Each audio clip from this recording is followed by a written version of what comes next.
남성들 사진을 전부 다가 찍어가지고 비디오로 제작을 해서 돌리면서 계속 봤었어요. 그렇게 고생을 하면서 또 우리가 수사에 무능했기 때문에 또다시 범행을 했구나.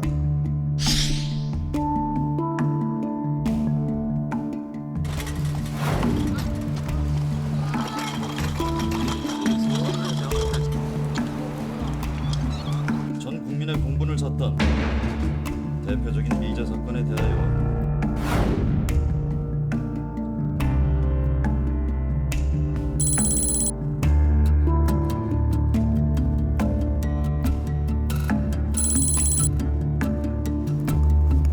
읽어보고 뭐 중이냐고요? 아니, 뭐가 자백을 하냐고.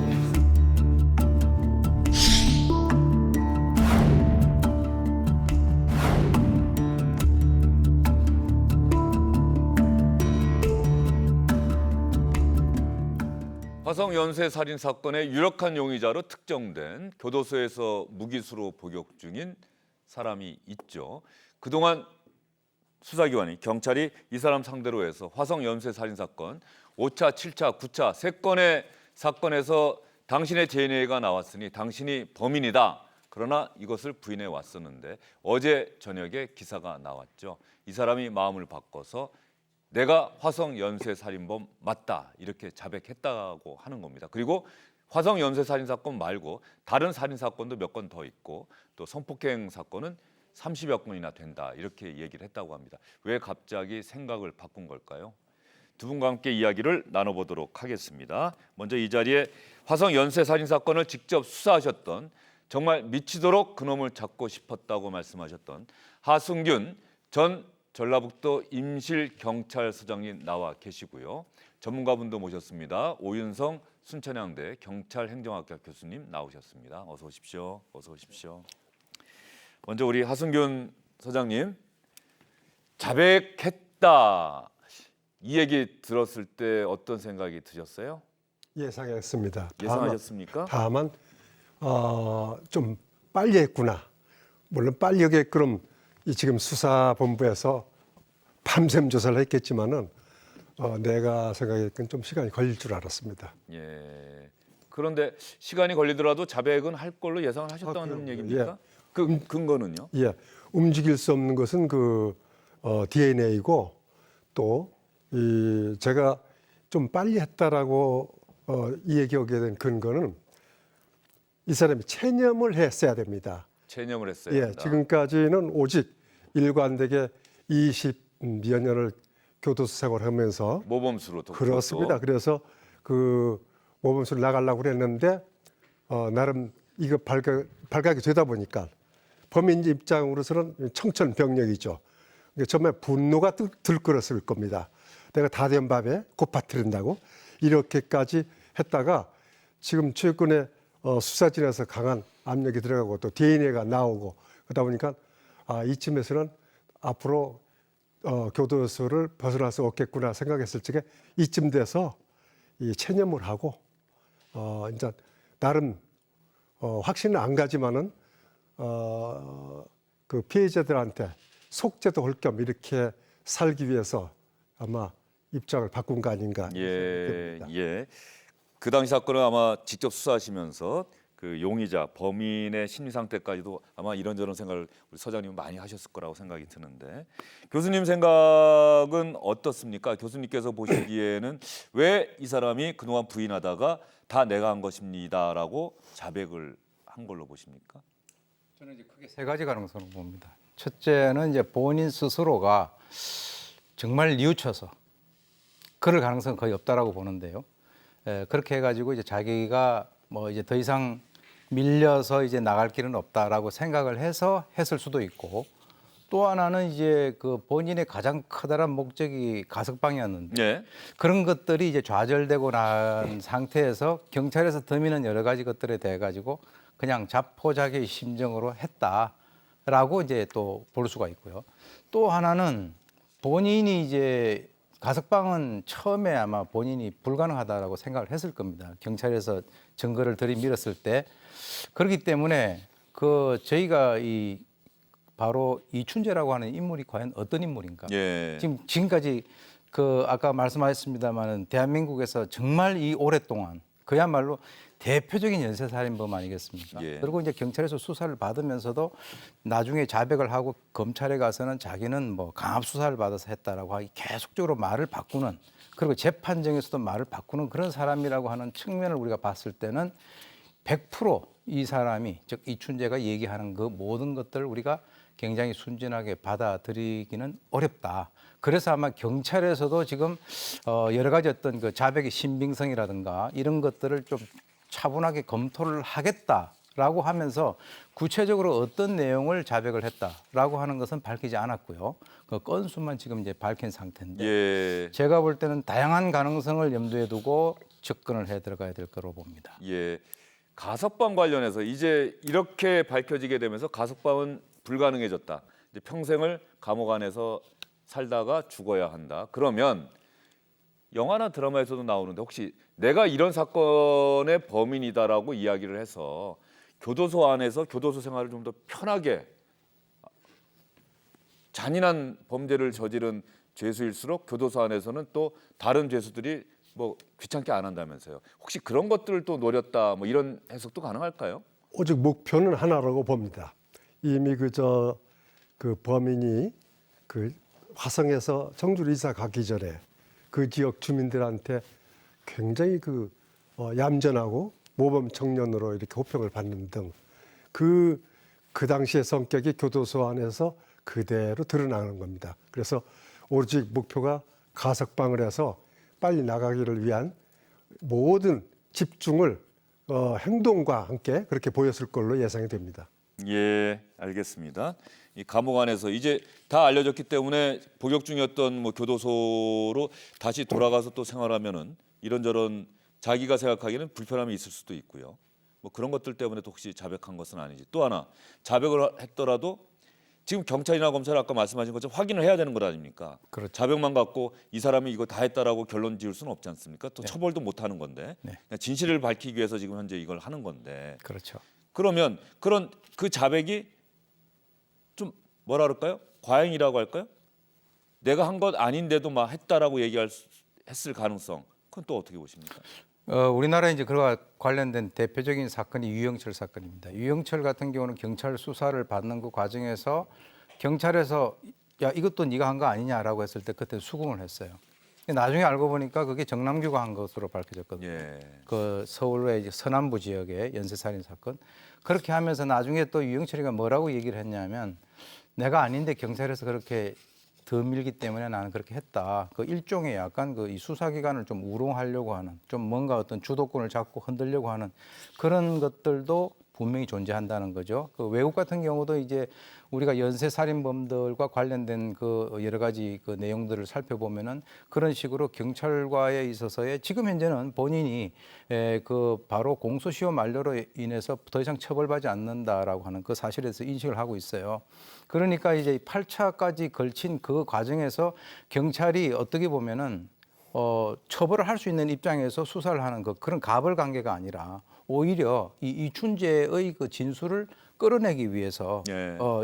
관련되는 수사관들이 가서 이렇게 설득을 하는 그런 상황이었단 말이죠. 그렇기 때문에 이 사람이 지금 현재 뭐 자백을 하는 그런 것들이 이런 방법이 있어요. 예를 들어서 한 열 몇 건을 했는데 그중에서 한두 건 정도를 자기가 한 것이 아닌 것으로 집어넣고 난 이후에 그것이 아닌 것이 밝혀지게 되면 또 자기의 우월감을 느끼는 그런 예들이 외국 같은 경우는 연쇄살인범의 경우에 상당히 많이 관찰이 된단 말이죠. 그렇기 때문에 이춘재라고 하는 그 캐릭터는 우리나라에서 정말 지금 25년 동안 오직 하나의 목표를 달성하기 위해서 자기를 철저하게 숨겨왔던 그런 사람, 어떻게 보면 무서운 사람이죠. 예. 그렇기 때문에 이 사람의 그 여러 가지 어떤 그 얘기들을 일반적인 그 범죄자들의 수준에서 아마 경찰도 그걸 이미 알고 있을 겁니다. 그래서 이제 경찰에서도 여러 가지를 이렇게 보면서 판단을 할 거라고 보는데 그래서 이번에 경찰에서 발표를 하면서도 그 정확한 내용들에 대해서는 명시를 하지 않고 그와 관련돼서 좀 더 신빙성을 보겠다라고 얘기를 한 것이 아닌가 생각이 듭니다. 예.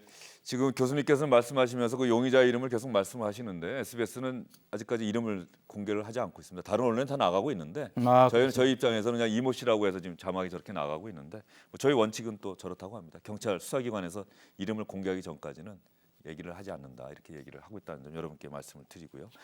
그 가석방이 목표였고 치밀하게 20여 년을 모범수로 살아왔다. 무서운 사람이다라는 그런 얘기까지 나왔는데 이모 씨, 이 용의자를 잘 알고 있는 교도소 지인의 이야기 한번 들어보도록 하겠습니다. 무기수들은 20년 이상 지나면은 가석방 심사 대상자가 돼요. 광복절 특사나 성산절 특사에 심사 대상자로 막 올라갔어요. 올라갔는데 떨어졌다 하더라고. 떨어졌는데 나한테 하는 얘기가 이제 앞으로 한 5년 정도는 그냥 계속 기다려 본다고 이렇게 얘기를 했었어요. 네, 그것이 알고 싶다 해서 지난 주말에 방송을 했었고요. 이번 주말에도 또 방송을 합니다. 이모 씨를 잘 알고 있는 교도소 지인들, 화성 연쇄 살인 사건의 용의자, 범인이 바로 이 사람이다라는 이야기 들었을 때 어떤 생각이 들었는지 그 이야기도 그것이 알고 싶다에서 방송이 됐었습니다. 어느 정도 모범수고 7수로 오래 살아왔으니까 남들이 보기에는 그래도 하니까 가가 그런 생각하면서 이제 좀 놀리는 분위기는 좀 있지. 직원들도 그렇고. 시험을 하면서 특별하게 뭐 어디 그래서 못되게 행동을 한다든가 그랬으면은 그놈이 그랬구나 뭐 크게 놀리지는 않는데 그 정도 아니고는 좀 어느 정도는 약간 충격이지. 이 용의자가 화성 연쇄 살인 사건 10건의 연쇄 살인 사건인데 그중에 한 사건은 모방 범행이다. 그래서 그 사람이 이미 잡힌 상태고 9건이 되는데 네. 이 9건 내가 했다. 그리고 그것 말고도 내가 5건의 살인 사건이 더 있다. 그래서 14건의 살인 사건이 내가 범인이다라고 자백을 했다는 건데 경찰이 확인해 봤더니 실제로 그 14건 수사 기록이 다 있다는 것 아니겠습니까? 네. 화성 연쇄 살인 사건 당연히 있을 것이고요. 그렇다고 한다면 그만큼 신빙성이 있는 진술이라고 보십니까? 네, 저는 개인적으로 일단은 임의성이 있다고 봅니다. 그 장소가 특히 교도소 안에서 이 강제 수사를 할 수 없는 입장이고 그래서 임의성이 있다고 보지만 우리 현직 그 수사본부에서는 나머지를 좀 더 구체적으로 확인하는 좀 절차에 임했고 만약에 지금 오 교수님도 같은 말씀을 하셨는데 그 교도소에서 20년을 산다고 한다면은 뭐 법관, 검사 그 이상의 상상할 수도 없는 재판에 관련된 상식을 가지고 있습니다. 예. 그래서 만약에 그중에 한두 건을 자신이 범행하지 않은 것을 이야기했을 경우 그것이 자기 범행이 아니라고 법관이라든가 나중에 이렇게 그것이 진실이 아니라고 드러났을 적에 다른 사건까지 그 신빙성에 의심이 되게끔 이런 지능적인 행위도 있을 수 있어요. 그러나 그중에 아직 경찰의 수사 결과를 밝히지 않았지만은 그중에 한 건은 그 제가 5차 사건과 예. 그 여기 7차와 8차 사건 사이에 수원의 모 여고 학생이 그 살해된 사건을 제가 직접 현장을 5차와 그 사건을 임장했을 때 예. 수법이 5차 사건 복사판이었습니다. 그 볏짚 속에서 발견되는 등 뭐 재갈 물리거나 예. 목을 졸른 형태나 목을 졸른 재료를 피해자 양말을 사용했다든가 뭐 이렇게 봤을 때 저 개인적으로 이 화성 사건의 동일범이다 이렇게 봤지만은 그런 사건은 저는 나머지 기타 사건은 이 수법 면에서 제가 확실히 모르니까 그러나 대체로 임의성이 있는 진술 자백이 아니겠느냐 이렇게 봅니다. 예. 그런데 지금 방금 말씀하신 그 사건은 왜 연쇄 살인 사건의 일환 하나로는 왜 당시에는 결론을 내리지 않았던 건가요? 수원이라고 한다면은 지리적으로도 가까운 그렇습니다. 곳인데요. 그건 제가 기회 있을 때마다 얘기했었는데 그 사건이 사체가 발견된 것이 88년 1월 4일 그런데 1월 8일자로 그 수원경찰서가 대형 자체 사고로 인해서 예. 그 당시에 저를 포함한 수사과장, 서장 모두 직위해제가 되고 또 당시 그 자체 사고를 일으킨 형사 3사람이 바로 구속되는 등 한마디로 쑥대밭이 거죠. 그러다 보니까 그 날짜로부터 사건 자체가 그 수사가 중지돼 버린 겁니다. 그러나 이 사건에 예. 제가 말씀드린 것은 이 범인이 자백 여하를 불문하고 제가 개인적으로 봤을 적에 이것도 범인에게 책임을 물어야 된다. 저는 이렇게 봐서 이 말씀을 드리는 겁니다. 예, 알겠습니다. 그런데 지금 경찰 쪽에서 나온 이야기가 좀 다른 사건, 5건의 살인 사건 더 있고 30여 건의 성범죄도 내가 했다라고 지금 이야기를 했다고 하는 건데 일단 성범죄 사건 30여 건 이걸 일일이 다 기억한다고 하는 것도 상식적으로는 잘 이해가 되지는 않는데 그런 얘기를 해요. 대부분이 다 공소시효가 완료가 된. 그렇죠. 예. 왜 그러냐면 이제 그 최종적인 그 사건이 바로 이제 자기 처제 강간 살인 사건이잖아요. 그러니까 이제 그걸로는 이미 처벌을 처벌 거고. 받은 예. 것이고 그 이전에 이제 그 화성 연쇄 살인 사건에 있어서의 9차 사건 같은 경우도 이미 다 공소시효가 2006년도에 다 끝나버렸단 말이죠. 그렇기 때문에 이제 본인의 입장에서는 그렇습니다. 사실은 그 이번에 그 이모 씨라고 하는 사람의 그 이름이 특정되고 난 이후에 몇 가지 좀 중요한 제가 그 논문을 쓸 때까지는 예. 그것을 확인을 할 수가 없었죠. 이 사람이 누군지 몰랐기 때문에. 그런데 중요한 것은 바로 아까 저기 말씀을 하셨는데 선생님께서 그 화서 지역과 이 그 이모 시에 있어서의 그 주거지가 실제로 이 관할 구역을 중심으로 해서 굉장히 가깝게 있었다는 거죠. 그다음에 또 하나는 연쇄살인 사건 이전에 연쇄 성범죄 사건이 86년도 2월 달부터 시작이 됐는데 이번에 이모 씨를 특정을 하고 보니까 86년도 1월 달에 군에서 전역을 했단 말이죠. 그러니까 그런 여러 가지 어떤 이전에는 우리가 맞출 수 없었던 그런 퍼즐들이 상당히 지금 잘 맞고 있다라고 하는 그런 그 상황이고요. 그래서 지금 뭐 본인의 입장에서는 뭐 30건에 대해서 다 얘기를 갖다가 한다 하더라도 지금 이제 그것은 암수 범죄가 있을 수가 있어요.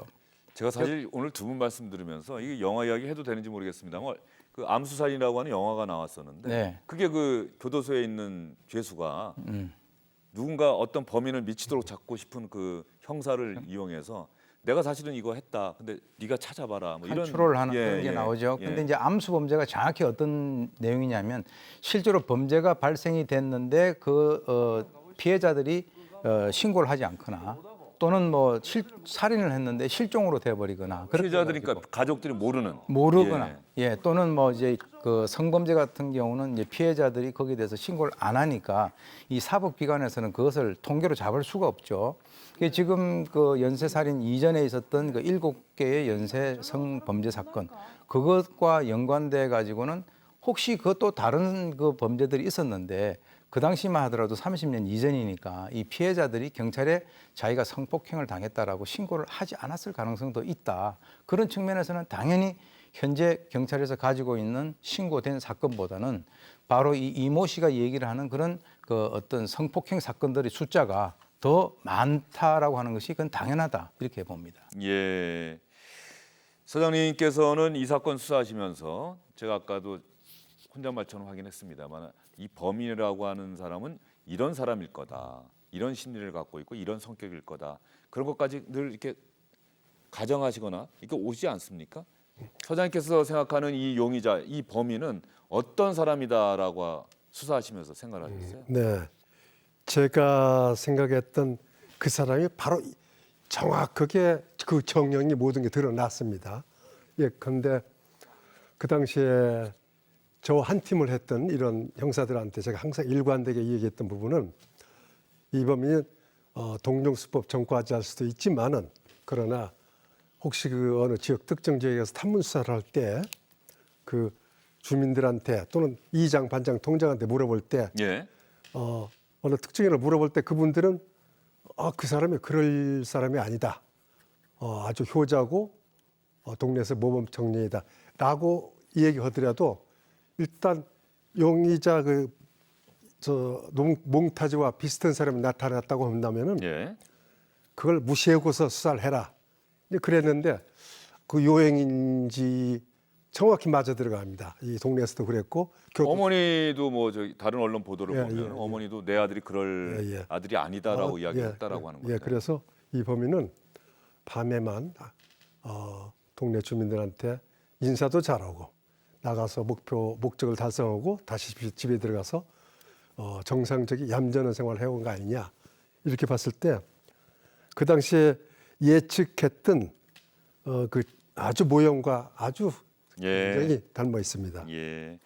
이 자백을 받아내기까지 뭐 앞으로 이 사람을 다시 피의자로 피고인으로 법정에 세우려면 특별법이 만들어지는데 소급 입법이어서 그것도 쉽지는 않을 것 같다는 생각도 좀 들고요.